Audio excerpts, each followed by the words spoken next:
नमस्कार स्टूडेंट्स, अपना ancient history चल रहा है। कल मैंने आपको स्टार्ट करवाया था दक्षिण भारत का जो इतिहास हमने पढ़ना है। कल की जो क्लास थी जिसमें मैंने आपको संगम जो 3 हुए हैं किसने किसने कराए, कौन कौन उसका अध्यक्ष था, उसमें किस किस ग्रंथ की रचना हुई, और जो महाकाव्य जो 5 मैंने आपको बताए थे जो संगम साहित्य में सम्मिलित नहीं किए जाते, लेकिन उसमें से 3 हमारे पास जो मेन है कौन कौन से, शिल्पादिकारम, ठीक है जी, जीवक चिंतामणि, मणि मेखले। कल की कहानी मैं आपको बता चुकी हूँ और मैंने बताया था दक्षिण भारत में हम 3 राजवंश से स्टार्ट करेंगे, पांड्या, चेर और चोल से। अब मैं कल का अगर आपको सारा यहाँ रिवाइज फिर से कराऊंगी तो क्लास लंबी हो जाएगी, बच्चों को क्लास भी शॉर्ट में चाहिए होती है, इसलिए कल का वीडियो लेक्चर जरूर देखना इसको कोरिलेट करने के लिए। तो ये अपना संगम काल का जो संगम साहित्य का पार्ट 2 रहेगा, जिसमें मैं आपको चेर राजवंश, चोल राजवंश और पांड्य राजवंश के बारे में पढ़ाने जा रही हूँ। स्टार्ट करते हैं। सबसे पहले आप एक बार ये देख लो,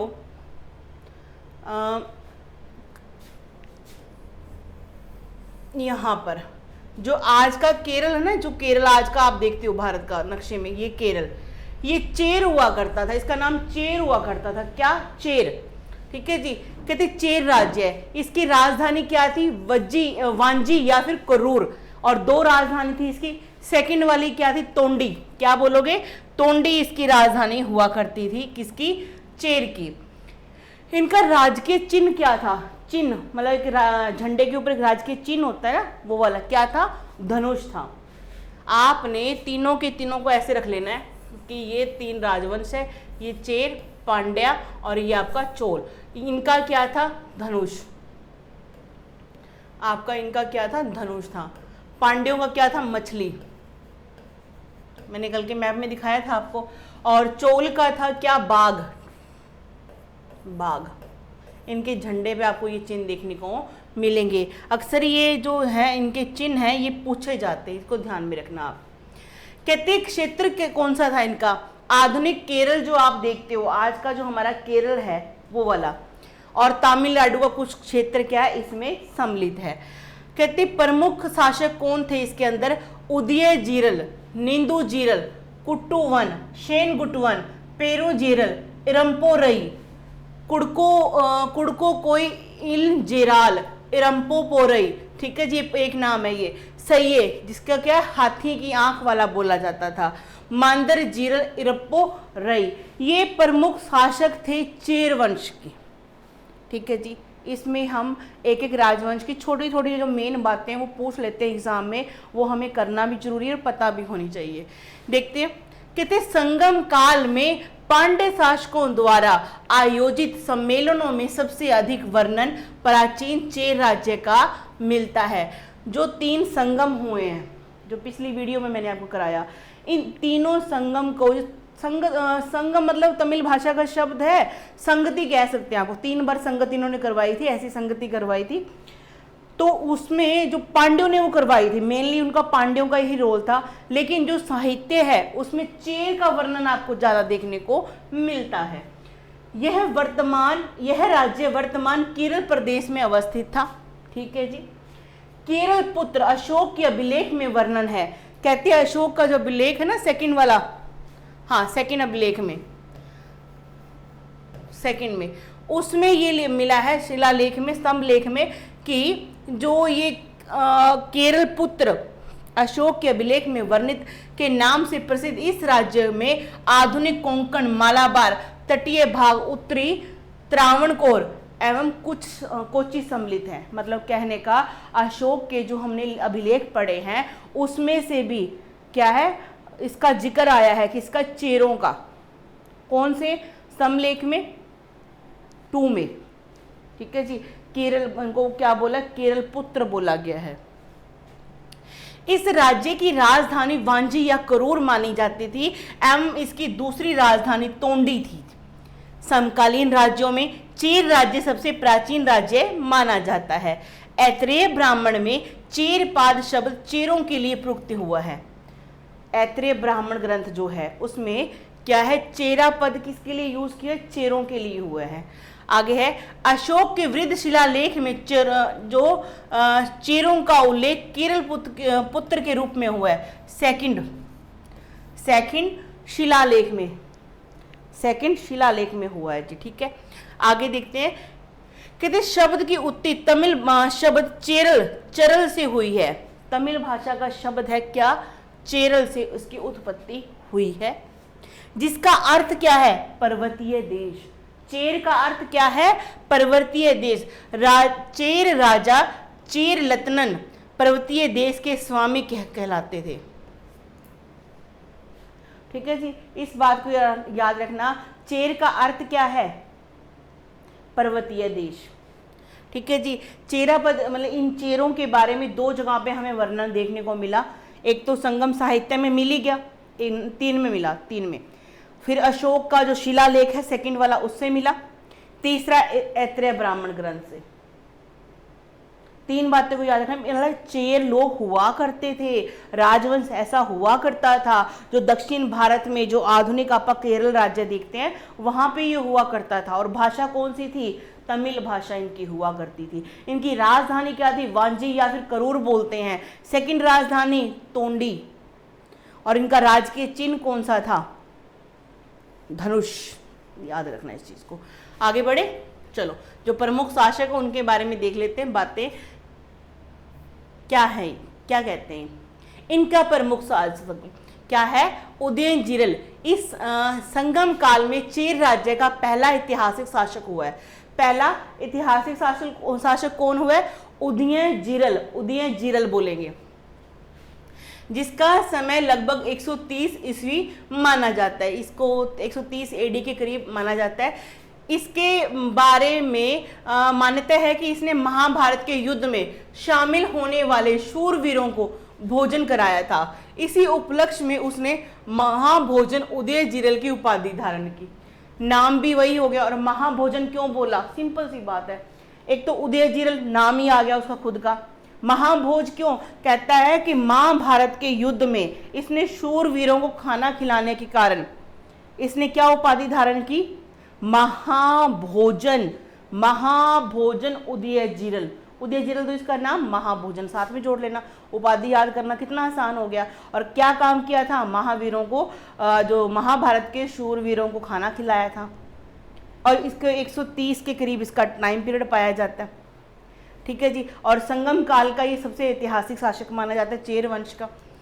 आगे बनता है नेंदु जिरल आदन। यह लगभग 155 ईस्वी में शासक बना तथा मरंदे को इसने अपनी राजधानी बनाई। इसने अपनी राजधानी शिफ्ट कर ली। किसको बना ली? मरंदे को। ठीक है जी, एक अनुश्रुति के अनुसार इसने 7 राजाओं के संघ को पराजित किया था, कर अधिराज की उपाधि धारण की। अब इसने अधिराज की उपाधि धारण की, कितने राजाओं को हराकर? 7 राजाओं को। और उदय जिरल ने महाभोजन की, क्योंकि महाभारत के सूरवीरों को खाना खिलाया था। तो मुश्किल नहीं है, बड़ा आसान हो गया ये तो याद करना। कहते आपको मैंने एक बात बताई थी ना, ये दक्षिण भारत का ये केरल है। यहाँ पे चेर थे, यहाँ पे पांड्य थे, यहाँ पे चोल थे। अब यहाँ पे चेर की बात हो रही है। कहते इसका चोल शासक इलनजेत चेन्नी से भयंकर युद्ध हुआ। यहाँ पे चोल थे, यहाँ पे कौन थे? पांड्य। और ये चेरों का एक शासक था, क्या नाम है उसका? नेंदु जिरल का युद्ध हुआ किसके साथ? चोल शासक। किसके साथ? इलनजेत चेन्नी से हुआ था। ठीक है जी, कहते फलत इस युद्ध में दोनों मारे गए। इस युद्ध में दोनों की हत्या होगी, इसकी भी, नेंदु जिरल की भी और इलनजेत चेन्नी की भी। और दोनों की पत्नियों ने क्या कर लिया? सती हो गई थी। ठीक है जी, इसको याद रखना। कुट्टूवन का सुन लो। नेंदु जिरल आदन का छोटा भाई कुट्टूवन कोंगो के युद्ध में विजय रहा। उसने अपना साम्राज्य पश्चिमी व पूर्वी समुद्र तक फैला दिया। ठीक है जी, इसके राज्य में हाथियों की संख्या ज्यादा था। कुछ याद करने की जरूरत नहीं है, इतना फैलाया हाथियों की संख्या। ये कोंगो याद रखो बस। कुट्टूवन के युद्ध में इसने सफलता हासिल की थी बस। उदयजीरल के बारे में याद रख लेना कि उसने महाभारत के शूरवीरों को खाना खिलाया था। इसने क्या है, चोल शासकों के इलंत जेतचन्नी को युद्ध, भयंकर युद्ध हुआ था। ठीक है जी, इसने अधिराज की उपाधि धारण की। कुट्टूवन का सिर्फ कोंगू याद करो, कोंगी के युद्ध में इसने विजय हासिल की थी। सेन गुटवन अथवा न्यायप्रयाण कुगुट्टू, न्यायप्राण कुगुट्टू, इसे चेर वंश का सर्वाधिक शक्तिशाली शासक माना जाता है। इसका विवरण संगम काल के प्रसिद्ध कवि परनर, ठीक है जी, परनर एक कवि हुए, प्रसिद्ध कवि हुए संगम काल में, उसने अपनी रचना में इसका वर्णन किया। किसका? सैन गुटवन का। किसका? सैन गुटवन का। इसको लाल चेर या भला चेर कहा जाता है। अब आपको पूछेंगे चेर साम्राज्य में, चेर वंश में किस शासक को लाल चेर कहा जाता है, तो क्या बताओगे आप? सैन गुटवन। इसके पास बहुत अधिक घोड़े, हाथी व सैनिक बेड़े उपस्थित थे। इसने अपने साम्राज्य का विस्तार पूर्वी एवं पश्चिमी समुद्री क्षेत्रों तक कर लिया। इसने साहित्य एवं कला को भी संरक्षण दिया। सैन गुटवन ने पत्तिनी नामक धार्मिक ग्रंथ को अपने राज्य में स्थापित किया। इसी प्रकार बलिपुरम के युद्ध में सैन गुटवन ने 9 चोल राजाओं को हराया। नेंदुजीरल ने भी युद्ध हुआ था इलंत्रे जेली के साथ में, चोल शासक में, और यहाँ पे इसका युद्ध होता है किसका? 9 चोल राजाओं के साथ में, तथा इसने कदम्बों को क्या कर दिया? सर्वनाश किया था, और इसने चोल राजाओं 9 के 9 को हरा दिया था। तत्पश्चात इसने कदल परिको कित्य अर्थात समुद्र को पीछे हटाने वाले की उपाधि धारण की थी। किसने? सैन गुटवन ने, जिसे लाल चेर बोला जाता है। ठीक है जी, इसकी व्याख्या हमें कहाँ मिलती है? संगम काल के जो एक कवि थे परनर के रचनाओं में इसका नाम मिलता है। इसे भला चेर या लाल चेर भी कहते हैं। इस बात को आपने याद रखना है। ठीक है जी, आगे देखते हैं। कहते पेरू जीरल इरमपोरे, पेरू जीरल इरमपोरे तमिल भाषा के शब्द है कि थोड़ा सा होता है ना कि आप उस चीज में नहीं होते हैं तो हमें बोलने में थोड़ा दिक्कत आती है, तो आप एडजस्ट कर लेना इस चीज को। पेरू जीरल इरप्पमपोरे यह चेर शासक सैन गुटवन का पुत्र था। इसे चोल शासक करिकाल का समकालीन माना जाता है। चोलों का एक शासक हुआ करिकाल, बहुत महान था चोल वंश का, जो इनका पड़ोसी चोल हुआ करते थे ना, उसका समकालीन था। कौन? पेरू जीरल इरमपोरे। कहते जैन श्रुतियों के अनुसार इसके सामंत एडिगे मान ने चोल एवं पांड्य शासकों के साथ मिलकर इसके विरुद्ध क्या किया? एक षड्यंत्र रचा। इसका एक क्या था? सामंत हुआ करता था। क्या नाम था उसका? अडिगे मान। इसने क्या किया? जो इसके पड़ोसी थे ना पांड्य और चोल, उनके शासकों के साथ मिलकर षड्यंत्र रचा इसके खिलाफ। लेकिन इसे पता लग जाता है बाद में, पहले ही पता लग जाता है एक षड्यंत्र रचा, परंतु इरमपोरे ने अपनी कुशलता का परिचय देते हुए इन तीनों को परास्त कर दिया। तगदोर नामक किले पर कब्जा कर लिया। इस चीज को ध्यान में रखना है। ऐसा कहा जाता है कि इसने दक्षिण में गन्ने की खेती शुरुआत की थी। किसकी खेती? गन्ने की खेती। आगे है कहते कुड़को इरंजेरल इरमपोरई, यह चेर वंश का अंतिम शासक था। ठीक है जी, अंतिम शासक ध्यान में रखना है। और जितने महान, सैन गुटवन को तो भूलना ही मत, आता है एग्जाम में सैन गुटवन का। किसे लाल चेर कहते हैं, किसे भला चेर कहते हैं, ये पूछ लेते हैं। और जो महाभारत के काल में शूरवीरों को भोजन कराने वाला कौन? उदयजीरल। इस चीज को आपने याद में रखना, भूलना नहीं है। तो इस चीज को याद रखना आपने। कुटवन कोंगू का युद्ध जीता इसने। तो ऐसे कोरिलेट करके चीजों को जो पढ़ोगे तो याद हो जाएगी आपको। आगे देखते हैं चोल वंश के बारे में। अच्छा, ये देखो, ये मैप आपको दिखाई दे रहा होगा। ये दक्षिण भारत का मैप है। ये जो केरल का मैंने आपको बताया कौन? चेर है यहाँ पर। ये पांडे हैं, पांड्या, और ये हैं आपके चोल। अब चोलों का चिन्ह क्या? बाघ। इनका क्या था? मछली, जो मैंने आपको बताया। और इनका क्या होता है? धनुष। कहते हैं क्षेत्र, देख लो पहले इनका एरिया, जब भी कोई राजवंश पढ़ते पहले उसका एरिया जानो भी कौन से एरिया में ये बैठे हुए थे, ठीक है जी। राजधानी क्या थी इनकी, कौन कौन से प्रमुख शासक हुए इस वंश के, क्या काम किया है इन्होंने, देखते हैं जरा, देखो जरा। कहते क्षेत्र कौन सा था, पेन्नार से दक्षिण वेल्लारू नदियों के बीच में था। राजधानी क्या थी, पुहार, कावेरी पट्टनम।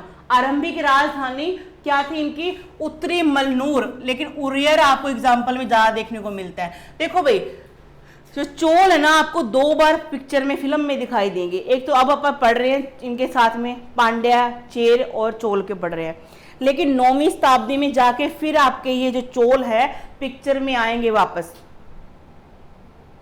ठीक है जी। इस चीज को भूलना नहीं है आपने, बहुत इंपॉर्टेंट है ये वाला टॉपिक। तो इनकी राजधानी 2 बनती है, यहाँ पे आपको उरेयर देखने को मिलेगी, और राज्य चिन्ह क्या था, बाघ या चीता। प्रमुख शासक कौन थे, इलंजेत चेन्नी, जिसका युद्ध हुआ था नेंदुजीरल के साथ में, चेर शासक नेंदुजीरल के साथ में। प्रथम ऐतिहासिक शासक था। एलारा श्रीलंका पर विजय प्राप्त की थी। करिकाराल सबसे अधिक महत्वपूर्ण। तो 3 शासकों के बारे में हमने यहाँ पे पढ़ना है, जिसमें अलारा और ने श्रीलंका पे विजय हासिल की थी, और करिकराल सबसे महत्वपूर्ण था, दुष्ट था 1 नंबर का ये। करिकराल लगभग 190 ईस्वी। प्रमुख उपलब्धियां क्या थी इसकी, पुहार की स्थापना इन्होंने की थी, ठीक है जी। इसने नहीं, मतलब सबने ऐसे मिलके पुहार की स्थापना, कावेरी नदी पे बांध निर्माण करना, वैणी का युद्ध, पांड्य एवं चेर सहित 11 राजाओं पर विजय प्राप्त करना। ये चोल है ना, इनको हरा देंगे पांड्यों को और चेरों को, ये बेचारे खत्म हो जाएंगे। फिर है वाहेम प्रंद्रलई का युद्ध, 9 राजाओं पर विजय। पतन कब हो गया, लगभग 4वीं सदी ईस्वी के पश्चात, और 9वीं सदी में ये पुनः क्या आएंगे, विजय लाला इसकी दोबारा क्या करता है, स्थापना करता है, ठीक है जी। इस चीज को आपने ध्यान में रखना है। यहां तक अपन ने अभी पढ़ना है, इसके बारे में आगे देखते हैं। संगम कालीन राज्यों में चोल शासकों का सर्वाधिक शक्तिशाली माना जाता है। चोलों का राज्य पेन्नार तथा दक्षिणी वेल्लूर, ये नदियों के नाम पूछे हुए भाई, कि भाई जो चोल थे ना उनका जो एरिया था वो किस किस नदी के बीच में था, आपने क्या बताना है, पेन्नार तथा दक्षिणी वेल्लूर, ये नदियों के बीच में इनका एरिया था। आगे कहते जिसके अंतर्गत चित्तूर, उत्तरी अर्काट, मद्रास, चिंगलपुत तक का क्षेत्र, दक्षिणी अर्काट, तंजौर, त्रिचनापल्ली भूभाग शामिल थे। इस राज्य को चोल मंडलम या कोरोमंडल के नाम से भी पुकारा जाता है। शुरुआती दौर में चोल राज्य की राजधानी उत्तरी मनरूर थी, परंतु प्रवर्ती काल में उरियर, मतलब कि विजयलाल के जो 9वीं शताब्दी में स्थापित करने से पहले इस टाइम पे यहाँ पे 2 राजधानियां बन चुकी हैं। पहले कौन सी बनी थी, क्या बताओगे इसे, मनलूर, उत्तरी मनलूर, और दूसरी क्या बनी उसके बाद में, उरियर, ठीक है जी। कहते इसी क्रम में करिकाल ने बाद में कावेरी पत्तनम या पुहार नगर की स्थापना कर इसे चोल राज्य की राजधानी बनाया। अब करिकाल ने क्या बना दिया, कावेरी पत्तनम पुहार नगर बसाया और उसे अपनी राजधानी बनाया। इसको अपने ध्यान में रखना है। इसका राजकीय, इस राज्य का राज चिन्ह बाघ या चीता था, बता ही दिया।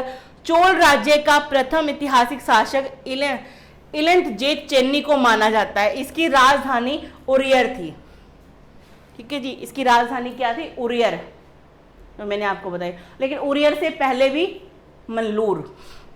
ऐसी मान्यता है कि यह राजा युद्ध में अपने साथ सुंदर रथों को लेके जाने के लिए जाना जाता था। जब युद्ध होता था तो सुंदर सुंदर रथ लेके जाता था। शौक होते हुए यार अगले के दिखाना होता है, देख मेरे पास कितना सुंदर रथ है।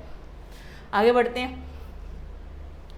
हाँ जी, यहाँ पे हमें एलारा और करिकाल के बारे में जरूर जानना है। जो चोल वंश का प्रथम ऐतिहासिक शासक क्या बोला, इलंजेत्री चेन्नी, और दूसरा एलारा, फिर तीसरा आपने करिकाल। इन तीनों के बारे में यहाँ पे पढ़ना है, सुनो ध्यान से।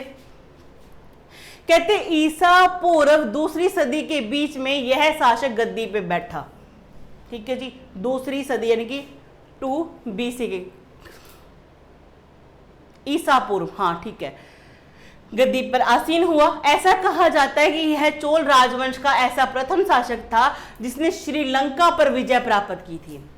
इसने लगभग 50 वर्षों तक क्या किया था, शासन किया था। आगे है करिकाल। संगम काल में चोल शासकों में सर्वाधिक महत्वपूर्ण शासक करिकाल को माना जाता है। करिकाल का समय लगभग कितना था? 190 था इस एडी के पास। करिकाल का अर्थ क्या होता है? पांव जला व्यक्ति।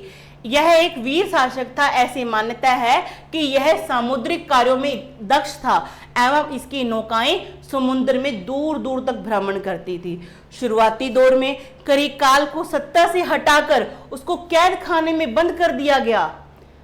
पुट्टन पल्ला पाले द्वारा रचित पत्तू पातू नामक कविता में उल्लेख किया गया है कि करिकाल ने कैद खाने से भागकर पुनः गद्दी प्राप्त की।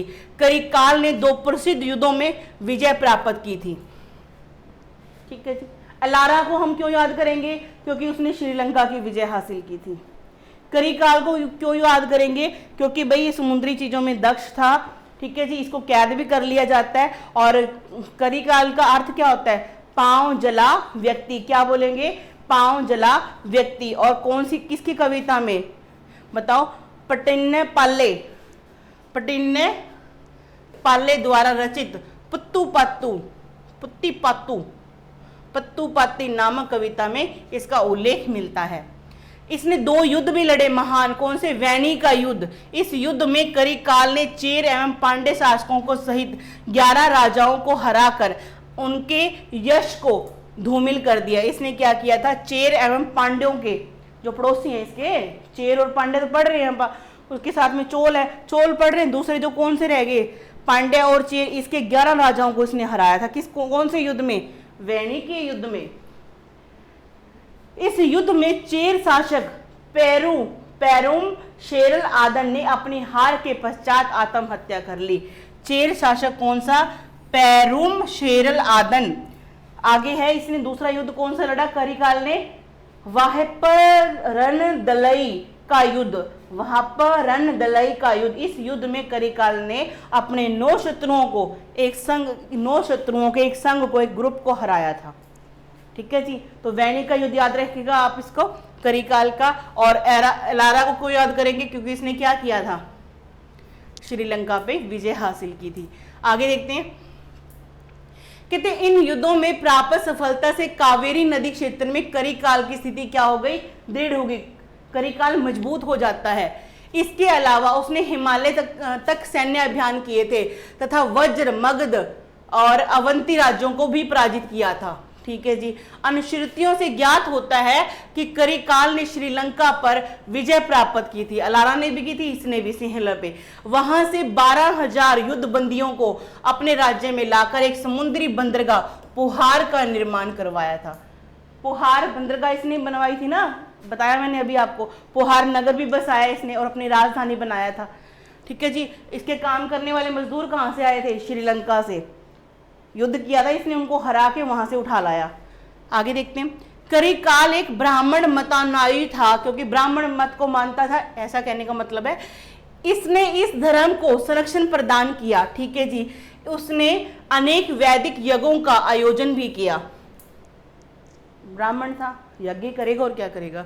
इसने कावेरी नदी पर एक बांध का निर्माण कराया ताकि नहरों का निर्माण करके सिंचाई किया जा सके। अच्छी बात है जी। करिकाल को पेरानुपादे नामक ग्रंथ में संगीत के सप्त स्वरों का ज्ञाता बताया गया है। करिकाल को ग्रंथ का एक ग्रंथ है, क्या नाम है उसका? पेरानुपादे ग्रंथ है। उसमें करिकाल को क्या बोला गया है कि ये क्या है? संगीत के जो 7 स्वर होते हैं, जानकार था, सा रे गा मा ऐसे वाला, उसका ये जानकार हुआ करता था। आगे बढ़ते हैं। पट्टुन पाले नामक ग्रंथ के लेखक रुद्र कन्नार को 16 लाख स्वर्ण मुद्राएं भेंट की थी। किसने? पट्टुन पाले नामक ग्रंथ के लेखक कौन? रुद्र कन्नार को इसने क्या की? 16 लाख स्वर्ण मुद्राएं भेंट की थी। करिकाल के उपरांत उसका बेटा अथवा पुत्र नेडुमो कल्ली गद्दी पर बैठा। ठीक है जी। मणि मेखले नामक ग्रंथ में इसके शासन काल में करियारू में अत्यंत भीषण युद्ध हुआ। इसमें इलंगोन नामक चोल शासक ने पांड्य व चेर शासकों को पराजित किया था। इसके अतिरिक्त पेनुरुकल्ली तथा शेनगगान अन्य प्रमुख चोल शासक हुए हैं। इतना याद करने की जरूरत नहीं, सिर्फ अलारा और करिकलाल को याद रखो। आगे देखते हैं। चोलों इन्होंने पेनेरुकल्ली ने कौन सा यज्ञ करवाया था? राजसूय। जबकि शेनगानान ने अनेक शिव मंदिरों का निर्माण करवाया था। चोलों का पतन देख लेते हैं। ऐसा माना जाता है कि करिकाल के बाद चोलों की शक्ति एवं सत्ता धीरे धीरे क्षीण होने लगी। संगम काल में चोल शासकों ने तीसरी सदी से लेकर चौथी सदी तक शासन किया था। ठीक है जी। इसके उपरांत ओरेर के चोल वंश का प्रभुत्व समाप्त हो गया। 9वीं सदी के मध्य में आते आते विजयालय ने नेतृत्व में पुनः चोल सत्ता में आएंगे। जब आपको मैं 9वीं शताब्दी का इतिहास पढ़ाऊंगी ना, तो वहां पे फिर ये पिक्चर में आ जाएंगे। ठीक है जी, इस चीज को ध्यान में रखना। आगे बढ़ते हैं, पांड्यों के बारे में जान लेते हैं। ये है पांड्य। इनका राजकीय चिन्ह क्या है? मछली। क्या राजकीय चिन्ह इनका? मछली है। कावेरी नदी के दक्षिण में तमिलनाडु के आधुनिक तिनवेली और मदुरा जिले तथा त्रावणकोर का कुछ क्षेत्र। कहते राजकीय चिन्ह इनका मछली था। बता दिया। राजधानी मदुरा, आरंभिक राजधानी इनकी कोरकई थी। ठीक है जी, आरंभिक क्या थी? कोरकई थी। और प्रमुख शासक कौन हुए हैं? नोडियान, पलशाले, मधुकुडम्मे, नेंडुजेलियन। यह संगम काल का महत्वपूर्ण राज्य था। तीनों संगम इसी ने करवाए थे। ठीक है जी। जो कावेरी नदी के दक्षिण में है, ये कावेरी नदी के क्या थे? दक्षिण में ये राज्य पड़ता था। पांडे का शाब्दिक अर्थ है प्राचीन या पुराना प्रवेश। पांडे राजवंश का प्रारंभिक उल्लेख पाणिनि के अष्टाध्यायी में मिलता है। बात का ध्यान में रखना, अंडरलाइन कर लो इसको। चेरों के बारे में बताओ। चलो चेरों के बारे में बताओ। चेर बताया था, ऐत्रेय ब्राह्मण ग्रंथ में जानकारी मिलती है। ठीक है जी। और अशोक के शिलालेख में जानकारी मिलती है। बताया था ना मैंने अभी आपको। इस चीज को आपने ध्यान में रखना है। ऐसे ही पांड्यों की जानकारी हमें पाणिनि के अष्टाध्यायी में भी मिलता है। इसमें आधुनिक तमिलनाडु के त्रिवेणी, रामनद, मदुरा, त्रावणकोर के कुछ भाग सम्मिलित थे। पांड्य राज्य का सर्वप्रथम उल्लेख मेगास्थनीज के अनुसार यह राज्य मोतियों के लिए विख्यात था। मेगास्थनीज का नाम सुनते क्या याद आया? सेल्यूकस का राजदूत था। कौन सी पुस्तक लिखी? इंडिका पुस्तक लिखी। ठीक है जी। तो इस चीज को आपने ध्यान में रखना। मौर्य वंश के टाइम की बात कर रहा है। और उसने क्या लिखा इनके बारे में, पांड्यों के बारे में, कि यह राज्य मोतियों के लिए प्रसिद्ध था। इनकी राजधानी क्या थी? मदुरै थी। ये पांड्य राज्य का प्रतीक क्या है? मछली को माना जाता है। क्या दिक्कत है? कोई दिक्कत नहीं है। ठीक है जी। इस चीज को आपने याद रखना है। आगे बढ़े, आगे देख लेते हैं। मेगास्थनीज ने इस राज्य को माबर शब्द से संबोधित किया है। क्वेश्चन आएगा आपको, मेगास्थनीज ने किस राजवंश को माबर के नाम से संबोधित किया? क्या बताओगे? पांड्यों को। क्या बताओगे? पांड्यों को। आपने ये बताना है। इनकी राजधानियां, राजकीय चिन्ह, इनका एरिया आपने याद रखना है। और ये किस लिए प्रसिद्ध थे, इनके बारे में जानकारी कहाँ कहाँ से मिलती है, ये बात को आपने भूलना नहीं है। आगे देखते हैं। इनका जो शासक था नोडियान, इसे पांड्य वंश का प्रथम शासक माना जाता है। किसको? नोडियान को। किसको? नोडियन को। आगे है, नोडियन का अर्थ होता है लंबे कद वाला। क्या है जी? लंबे कद वाला। 3-4 बातें बताई मैंने आपको। चेर का मतलब होता है पर्वतीय देश। करिकाल का मतलब होता है पांव जला व्यक्ति। अभी मैंने आज के लेक्चर में इतनी बातों को, शब्दों का मतलब हुआ। यहाँ पे नोडियन का मतलब बता दिया इन्होंने। क्या बताया? बताओ। लंबे कद वाला। इसका काल 210 ईस्वी के आसपास माना जाता है। इसने पहरुली समुद्र पूजा की। इसने समुद्र की पूजा स्टार्ट की थी। और शैनगुटवन ने बताना भूल गई थी। शैनगुटवन जो चेर वंश का था ना, उसने कनगी पूजा, पत्नी की पूजा स्टार्ट की थी। पत्नी पूजा। ठीक है जी। इसी बात को ध्यान में रखना। आगे है, पलशाले, मुद्दुकुडमे, इसने अपने राज्य में अनेक यज्ञ करवाए थे। पल्लशाले अनेक यज्ञशालाएं बनाने वाला। पल्लशाले का मतलब होता है अनेक यज्ञशालाएं बनाने वाला। इसके बारे में तो इतना याद रखो। आगे है पल्लशाले मुद्दुडुम्मी। पल्लशाले मुद्दुडुम्मी, इसे पांड्य वंश का प्रथम ऐतिहासिक शासक माना जाता है। ठीक है जी, संस्थापक ये माना जाता है और ऐतिहासिक ये माना जाता है। पल्लशाले का अर्थ क्या होता है? यज्ञशालाओं बनाने वाला। इसने अनेक यज्ञ किए तथा महेश्वर की उपाधि धारण की थी। किसकी? महेश्वर की। ठीक है जी, इसको याद रखना। आगे बढ़ते हैं। हाँ, इसमें है कि जो पांड्य वंश का जो प्रथम शासक, मतलब यहाँ से शुरुआत मानी जाती है। और ऐतिहासिक मतलब जो प्रथम, जिसका ऐतिहासिक मतलब इसका प्रमुख विषय, प्रताप भी कह सकते हैं आप ऐसे करके।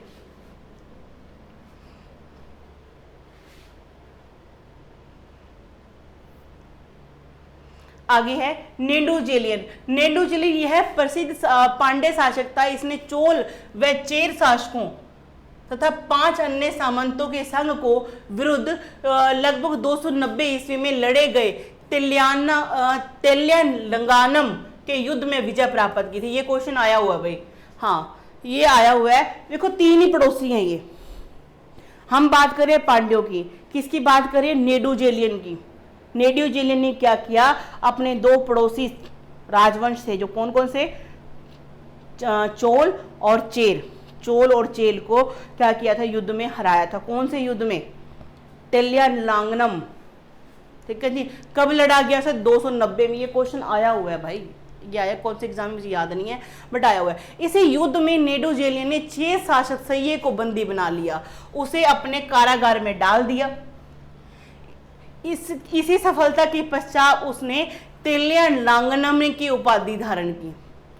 युद्ध से संबंधित ही है, कोई ज्यादा मुश्किल नहीं है, युद्ध से संबंधित है, याद रख लेना इस चीज को आपने। आगे देखते हैं। कहते प्रसिद्ध ग्रंथ मदुरै कांची में नेडुजेलियन द्वारा कुशलता पूर्वक शासन करने का उल्लेख मिलता है। कौन से ग्रंथ में? मदुरै कांची में। नक्कीर और मामोडिमरुदन जैसे विद्वानों को इसने संरक्षण दिया था। नक्कीर का नाम सुनते ही क्या याद आया आपको? बताओ। जो तीसरा संगम होता है उसकी अध्यक्षता किसने की थी? नक्कीर ने की थी। नक्कीर ने। और पहले संगम की अगस्त्य ऋषि ने, दूसरे की अगस्त्य ऋषि थोड़े टाइम के लिए, और फिर तोल्कापियर उसका शिष्य जिसने तोल्कापियम लिखी। और तीसरे की अध्यक्षता किसने की? नक्कीर ने की। नक्कीर अध्यक्ष पूछ लेते हैं तीनों संगम के, आपको पता होना चाहिए। पहले की अगस्त्य ऋषि, दूसरे की अगस्त्य ऋषि प्लस तोल्कापियर, 2 जने। पहले अगस्त्य ऋषि करता है, फिर तोल्कापियर करता है, और तीसरी की नक्कीर करता है। इस बात को आपने याद में रखना है। आगे देखते हैं। आगे है, हाँ, इसी के शासनकाल में शिल्पाधिकारम के नायक कोवलन को मृत्यु दंड दिया गया था। कल मैंने आपको शिल्पाधिकारम की कहानी सुनाई थी। कोवलिन और कनगी जो हस्बैंड वाइफ होते हैं, हस्बैंड का प्यार पड़ गया माधवी डांसर के साथ में। ठीक है जी। तो जो और लास्ट में जो पायल गुम होती है, ठीक है जी, वो रानी मदुरै की जो रानी की पायल गुम होती है, और जो कोवलिन की पत्नी कनगी जिसकी पायल वो बेचने गया होता है वहां पर, है ना। कल की कहानी जरूर सुनना भी, मैं दोबारा कराऊंगी, फिर वही लंबी क्लास हो जाएगी, फिर बच्चे बोलेंगे मैडम लंबा वीडियो जाता है। यह वैदिक धर्म का क्या था? संरक्षक था, तथा इसने अनेक यज्ञों का क्या किया? आयोजन करवाया था। इसके समय में राजधानी मदुरा तत्कालीन भारत में व्यापार व संस्कृति का क्या प्रमुख केंद्र बन गई थी। इसके पश्चात पांड्य राज्य का इतिहास अंधकार में हो गया, किंतु 7वीं सदी के आसपास पांड्य राज्य का पुनरुत्थान होता है। 7वीं शताब्दी में फिर से ये फिल्म में आएंगे। ठीक है जी, थोड़ा सा आएंगे, आप देख लेना इस चीज को। आगे बढ़ते हैं। ये अच्छा तीनों हमने पढ़े, इन तीनों राजवंशों के बारे में, पांड्या, चेर, चोल। पांड्या, चेर, चोल, ये 3 पढ़े आज हमने। इन तीनों के बारे में बात सुनो ध्यान से। कहते हैं ये तीनों राज्य अपने प्राकृतिक संसाधनों और विदेशी व्यापार से अत्यधिक लाभ उठाते रहे। ये मसाले विशेषकर गोल मिर्च उपजाते थे, जिसकी पश्चिमी विश्व में बहुत मांग थी। उन्हें अपने हाथियों से दांत मिलते थे, जो पश्चिम में बहुत बहुमूल्य समझे जाते थे। समुद्र से मोती व खानों से रत्न प्राप्त होते थे तथा इन दोनों वस्तुओं को निर्यात पश्चिमी वेस्टर्न कंट्रीज में करते थे। मसालों के लिए ही तो आए थे यहाँ पे ये जो अंग्रेज आए थे। ठीक है जी, याद रखना इस चीज को। आगे बढ़ते हैं। इनके अतिरिक्त वे मलमल और रेशम भी उत्पादन करते थे। क्या क्या नहीं किया, मसाले इनके पास है, हाथी के दांत इनके पास है, मोती इनके पास है, खानों की रत्न इनके पास है, मलमल का कपड़ा, रेशम का कपड़ा जिसकी डिमांड वेस्टर्न कंट्रीज में थी, तो बहुत अच्छा इनका वो रहा होगा। कहा जाता है कि इनका सूती का कपड़ा सांप के केंचुअल जैसा पतला होता था। जो कॉटन इतनी पतली बनाते जैसे सांप की कांचनी नहीं होती, सांप की जो स्किन होती है ऊपरली, वैसा। उरेर अपने सूती कपड़े के व्यापार के लिए जाना जाता था। जब ईसा की पहली सदी के आसपास मिस्र रोम का प्रांत हो गया, मिस्र जो है रोम का प्रांत हो गया था, मानसून का सटीक अनुमान होने लगा, तब इस व्यापार को अत्यधिक क्या मिला, बल मिला। ठीक है जी, तो इस चीज को आपने याद रखना है। आगे बढ़ते हैं। चलिए धन और तलवार के बारे में देख लेते हैं। कहते जो सौदागर माल लेकर एक जगह दूसरी जगह घूमते रहते थे उन्हें क्या बोलते थे, पारगमन। पारगमन शुल्क वसूल किया जाता था। उनसे कौन सा टैक्स लेते थे, पारगमन टैक्स लेते थे इनसे, जो सौदागर दूर दूर सामान अपना बेचने जाया करते थे। कहते हैं युद्ध और राज्य व्यवस्था का वास्तविक आधार कृषि होने वाली नियमित आय थी। इनका जो राज्य की इनकम थी वो कहाँ से होती थी, बताओ भी कहाँ से होती थी, कृषि से। खेतों में धान, रागी, ईख की पूजा होती थी। एक ठीक है जी। कावेरी डेल्टा के विषय में कहावत है कि जितनी जमीन एक हाथी लेट सकता है उतनी जमीन 7 आदमियों का पेट भर सकती है। तमिल प्रदेशों में अनाज, फल, गोल मिर्च और हल्दी की उपज होती थी। किसानों से वसूले गए करों से राज्य अपनी सेना रखता था। सेना में बैल जुड़े, रथ, हाथी, घुड़सवार और पैदल सिपाही रहते थे। ठीक है जी। तो आज हमने जो दक्षिण भारत के जो राजवंश है उनके राजाओं के बारे में जाना है। एक आपको लेक्चर और मिलेगा इसके बाद में, उसमें आपको इन तीनों जो ये थे ना अपने राजवंश पढ़ाए मैंने, इनकी सामाजिक व्यवस्था, आर्थिक व्यवस्था और इनका धर्म, इनके समय पे जो आर्ट एंड लिटरेचर का, आर्किटेक्ट का जो भी काम हो वो सारा मैं आपको प्रोवाइड करूँगी। आज के लिए बस इतना ही। ठीक है बच्चे, मिलते हैं नेक्स्ट क्लास में।